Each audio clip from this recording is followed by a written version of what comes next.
అందరికీ నమస్తే. నా పేరు అనిల్ కేతా. జనగలం ప్రేక్షకులకు స్వాగతం. స్విట్జర్లాండ్లోని దావోస్ వేదికగా 5 రోజుల పాటు వరల్డ్ ఎకనామిక్ ఫోరం సమ్మిట్ జరుగుతోందండి. భారతదేశానికి మరీ ముఖ్యంగా తెలుగు ప్రజానీకానికి దావోస్ అంటే టక్కున చంద్రబాబు నాయుడు గారు గుర్తొస్తారు.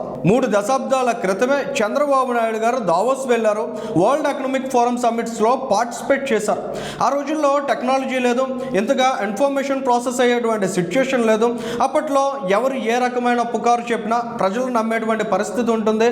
వరల్డ్ ఎకనామిక్ ఫోరం సమ్మిట్స్ అంటే వాటి మీద ఇవాళకి విష ప్రచారం చేసేటువంటి రాజకీయ పార్టీలు ఉన్నాయి, రాజకీయ నాయకులు ఉన్నారు. అసలు అక్కడికి వెళ్ళడం వృధా అని చెప్పుకొచ్చేటువంటి అజ్ఞానులు రాజకీయ పార్టీల అధినేతలుగా కూడా ఉన్నారండి. సో ఇటువంటి కంటెక్స్లో ఆ రోజుల్లో చంద్రబాబు నాయుడు గారు స్విట్జర్లాండ్ వెళ్ళారంటే స్విస్ బ్యాంక్లో డబ్బులు దాచుకోవడానికి అనే ప్రచారం కూడా చాలా బలంగా చేసేవారు. కానీ ఆయన భారతదేశానికి ఒక దారి చూపించారు. వరల్డ్ ఎకనామిక్ ఫోరం సమ్మిట్స్లో పార్టిసిపేట్ చేయాలి, ఇన్వెస్ట్మెంట్స్ని అట్రాక్ట్ చేసుకోవాలి, తమ రాష్ట్రాలని బ్రాండింగ్ చేసుకోవాలి, తద్వారా గ్లోబల్గా మనం ఎదగడానికి ఉన్న అవకాశాలను కూడా ఎక్స్ప్లోర్ చేయాలి అనేటువంటి కల్చర్ని నిస్సందేహంగా స్టార్ట్ చేసింది ఆ రోజుల్లో చంద్రబాబు నాయుడు గారు అండి. దాని ఫలితాన్ని మనం చూసాం. అనేక మంది ముఖ్యమంత్రులు తర్వాత రోజుల్లో పార్టిసిపేట్ చేశారు. అనేక రాష్ట్రాలు, అనేక నగరాలు అత్యద్భుతంగా డెవలప్ కాగలిగాయి. మరి ఆంధ్రప్రదేశ్ రాష్ట్రం విషయానికి వచ్చినట్లయితే 2016 నుంచి చంద్రబాబు నాయుడు గారు పార్టిసిపేట్ చేశారు. 2019లో జగన్మోహన్ రెడ్డి గారు వచ్చారు. ఆయన అక్కడికి వెళ్ళే డాస్ మీద కూర్చుని అరాకొర ఇంగ్లీష్ అర్థం చేసుకోలేక ఏ విధంగా నీళ్లు నమిలారు, ఏ విధంగా ఆంధ్రప్రదేశ్ రాష్ట్రం యొక్క పరువు తీశారనేది అందరికీ తెలిసినటువంటి విషయమే.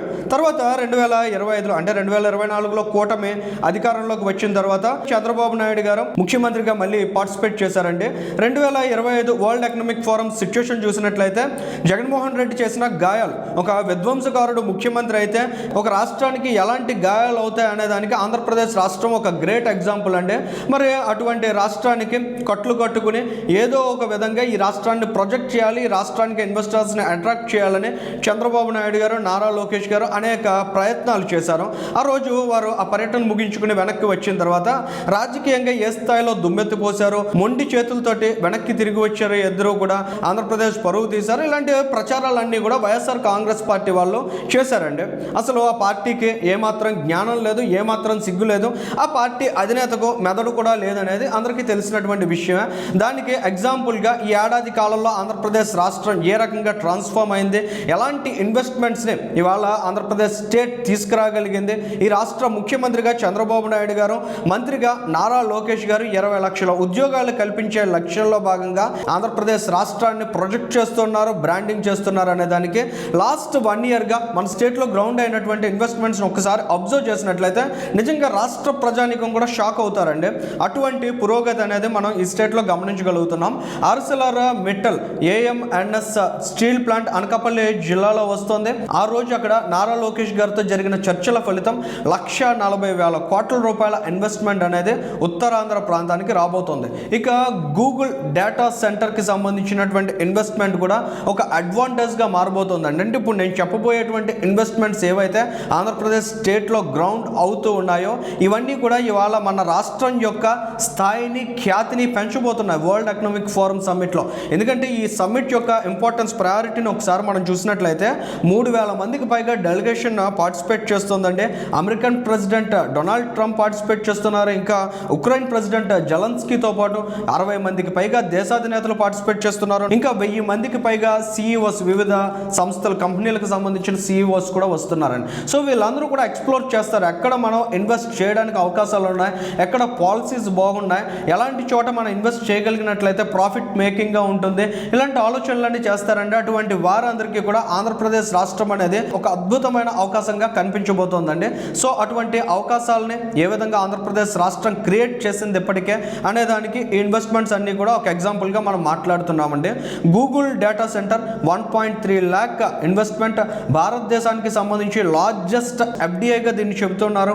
ఇంకా రెన్యూ పవర్, సిఫీ వంటి సంస్థలు కూడా డేటా సెంటర్స్ ఎస్టాబ్లిష్ చేస్తున్నాయి. విశాఖపట్నాన్ని డేటా సిటీగా ఎమర్జ్ చేస్తూ ఉన్నాయి. రైడన్ ఇన్ఫోటెక్ 87,000 కోట్ల రూపాయలకు పైగా ఇన్వెస్ట్మెంట్, TCS అండ్ కాగ్నిజెంట్ రెండూ కలిపి 3,000 కోట్ల రూపాయల ఇన్వెస్ట్మెంట్ 20,000 మందికి పైగా ఎంప్లాయ్మెంట్ కల్పించబోతున్నాయి. మరోవైపు అమరావతి నగరాన్ని మనం చూసినట్లయితే అక్కడ క్వాంటమ్ కంప్యూటర్, భారతదేశంలో తొలిగా క్వాంటమ్ కంప్యూటర్ అనేది అమరావతిలో రాబోతోంది.